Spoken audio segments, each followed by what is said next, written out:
Assalamualaikum warahmatullahi wabarakatuh. Perkenalkan, nama saya Dian Kusuma Wardani, NIM 21010AF, kelas A21 Akademi Farmasi Yamasi Makassar. Pada video ini berhubungan dengan tugas mata kuliah Anatomi Fisiologi Manusia di bawah bimbingan Bapak Maulana Zulkarnain Imansyah, S.Farm M Biomed. Materi yang akan saya bawakan adalah sistem skeletal atau sistem rangka manusia. Sistem rangka manusia adalah sistem tubuh yang terdiri dari rangkaian tulang yang mendukung dan melindungi organ lunak sebagai alat penggerak dan menyediakan permukaan untuk mengaitkan otot-otot ke rangka.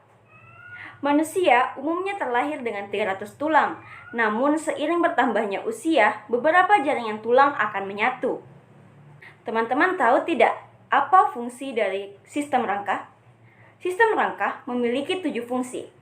Yang pertama, memberi bentuk tubuh dan menegakkan tubuh.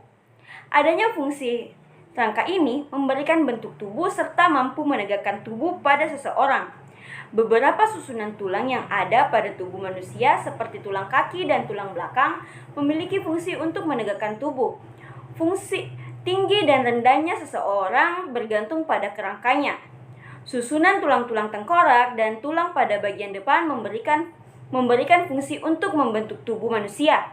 Dari fungsi rangka ini sangat bergantung pada bentuk wajah seseorang, pada tangan, kaki, dan lainnya yang memiliki fungsi rangka yang berbeda-beda. Fungsi yang kedua adalah tempat melekatnya otot. Fungsi rangka manusia selanjutnya adalah sebagai tempat melekatnya otot. Rangka dan otot memang telah dikenal sebagai dua bagian yang tidak bisa dipisahkan. Tanpa adanya otot, rangka tidak dapat bergerak dan badan manusia pun akan kaku. Rangka dan otot bekerja sama untuk memudahkan manusia bergerak, misalnya menggerakkan lengan, kaki, leher, dan sebagainya. Fungsi rangka yang ketiga adalah pelindung organ.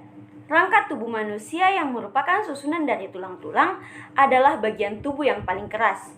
Maka dari itu, fungsi rangka juga dapat melindungi organ-organ yang ada pada dalam tubuh manusia. Rangka ini akan melindungi alat-alat tubuh yang bersifat lunak dan penting, seperti rangka pada dada memiliki fungsi untuk melindungi paru-paru dan jantung, rangka pada kepala melindungi otak dan bola mata, rangka pada pinggul melindungi organ pencernaan dan sistem reproduksi bagian dalam. Fungsi rangka yang keempat adalah tempat menghasilkan sel darah merah. Komponen-komponen sel darah merah berasal dari rangka tubuh. Fungsi rangka ini memberi tempat sebagai pembentukan sel darah merah dan darah putih. Biasanya, rangka yang mampu menjadi tempat pembentukan sel-sel darah ini adalah di tulang pipa dan tulang paha. Fungsi rangka yang kelima sebagai tempat pembentukan sumsum kuning. Sumsum kuning adalah tempat menyimpan lemak. Lemak sebagai sumber energi cadangan pada manusia terdapat pada rangka manusia. Jadi, secara tak langsung, bahwa fungsi rangka manusia adalah sebagai tempat menyimpan energi pada tubuh. Fungsi rangka yang keenam adalah sebagai tempat menyimpan mineral. Ada sekitar 62% matriks tulang yang tersusun dari garam anorganik, terutama kalsium fosfat dan kalsium karbonat. Dan ada sekitar 99% kalsium yang ada pada rangka tubuh. Rangka tubuh yang terdiri dari tulang-tulang ini sebagai tempat menyimpan kalsium dan fosfor. Kalsium berfungsi sebagai kontraksi otot dan pembekuan darah, sedangkan fosfor berfungsi sebagai pembentukan ATP. Dan fungsi rangka yang ketujuh adalah sebagai fungsi imunologis. Fungsi rangka ini sebagai tempat menghasilkan sel-sel imunitas atau sel kekebalan tubuh yang ada pada tulang sumsum tulang. Tulang sesamoid adalah tulang yang tertanam di dalam tendon atau jaringan ikat yang menghubungkan jaringan otot dan tulang. Tulang ini bulat kecil, umumnya ditemukan pada tendon tangan, lutut dan kaki. Contohnya adalah tempurung lutut. Komponen penyusun rangka yang pertama adalah tulang. Tulang rangka orang dewasa terdiri atas 206 tulang. Tulang banyak mengandung bahan kristalin anorganik yang membuat tulang keras dan kaku. Tetapi sepertiga dari bahan tersebut adalah jaringan fibrosa yang membuatnya kuat dan elastis. Klasifikasi tulang pada orang dewasa digolongkan pada dua kelompok, yaitu axial skeleton dan appendicular skeleton. Terdapat 3 sel yang menyusun tulang, yakni osteoblast, osteosit, dan osteoklas. Tulang dapat dibedakan berdasarkan bentuknya dan zat penyusunnya. Tulang pipa memiliki bentuk silindris dan berlubang di bagian tengah. Terdapat 3 bagian dalam tulang pipa, yaitu episis, diafisis, dan cakra episis. Fungsi tulang yang berisi sumsum merah dan kuning adalah tempat pembentukan sel darah merah. Adapun yang termasuk tulang pipa adalah tulang paha, tulang lengan atas, tulang kering, tulang betis, ruas-ruas jari tangan, ruas-ruas jari kaki, tulang hasta, dan tulang pengumpil. Yang kedua adalah tulang pipi. Tulang pipi berbentuk pipih dan tipis. Tulang pipi berisi sumsum merah dan berfungsi untuk melindungi bagian tubuh di bawahnya. Tulang yang termasuk jenis ini adalah tulang kepala atau tengkorak, tulang rusuk, tulang dada, dan tulang belikat. Tulang pendek. Tulang pendek memiliki bentuk yang bulat dan pendek. Sama seperti tulang pipi, tulang pendek juga berisi sumsum merah. Fungsi tulang pendek adalah pembentukan sel darah merah dan sel darah putih. Contoh-contoh tulang pendek adalah ruas-ruas tulang belakang, tulang pergelangan tangan, dan tulang pergelangan kaki.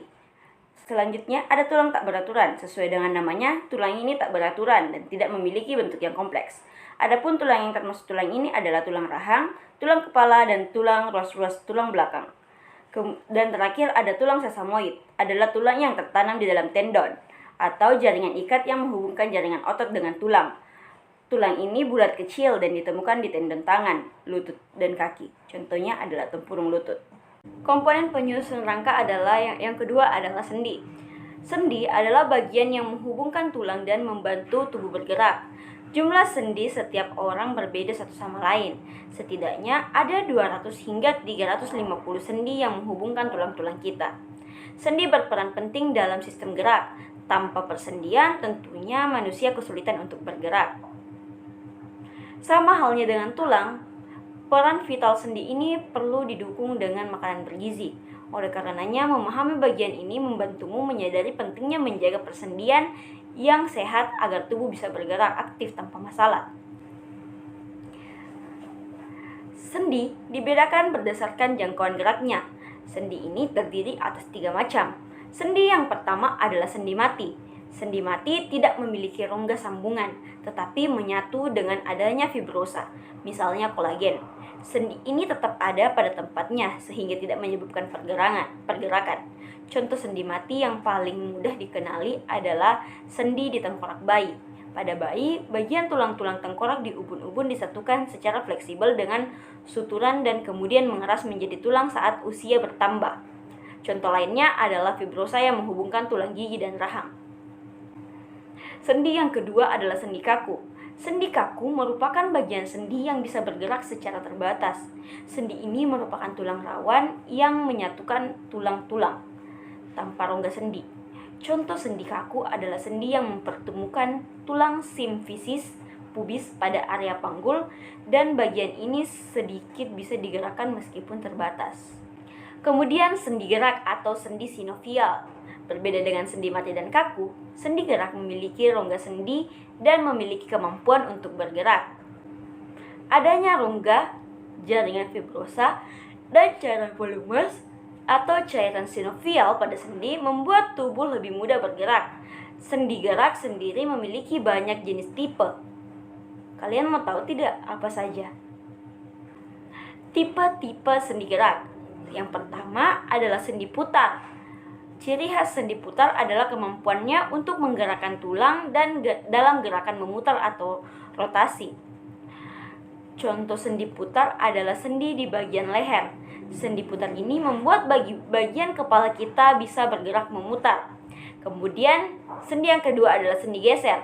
Sendi geser bisa dikenali dari bagian tulang yang membentuk gerakan bergeser secara mendatar. Contohnya adalah sambungan antara pergelangan kaki dan pergelangan tangan.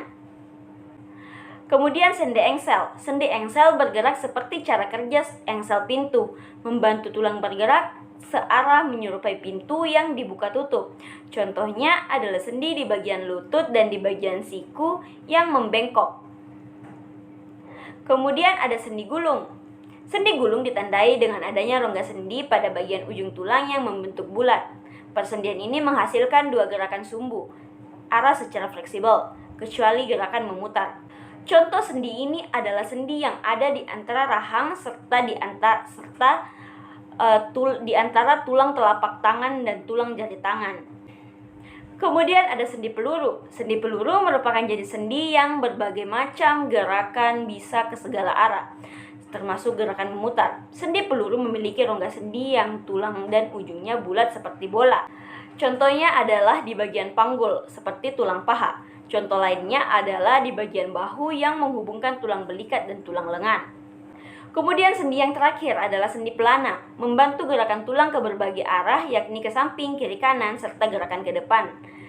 Meski cukup fleksibel, sendi ini tidak mampu bergerak memutar. Contoh sendi pelana adalah sendi di bagian pangkal ibu jari. Sistem rangka penyusun tubuh manusia terbagi atas 3, yakni rangka kepala, rangka badan, dan rangka anggota sistem gerak. Mari kita bahas satu persatu. Yang pertama adalah rangka kepala atau rangka tengkorak. Rangka kepala terdiri atas 21 tulang dan dibedakan menjadi 2 berdasarkan letaknya. Yang pertama adalah rangka tengkorak wajah. Rangka ini berperan dalam membentuk struktur wajah. Rangka ini terdiri atas 13 tulang, yakni 2 tulang rahang atas, 2 tulang rahang bawah, 2 tulang pipi, 2 tulang mata, 2 tulang hidung, 2 tulang langit-langit, dan 1 tulang pangkal lidah. Rangka tengkorak belakang atau tempurung kepala. Rangka ini berperan dalam melindungi organ lunak seperti otak dan jaringan yang terletak di kepala belakang, serta melindungi dari cedera. Rangka ini terdiri atas 8 tulang, yaitu 1 tulang dahi, 2 tulang ubun-ubun, 1 tulang tengkorak, 2 tulang pelipis, dan 2 tulang baji. Selanjutnya rangka badan yang terdiri atas tulang dada dan tulang rusuk.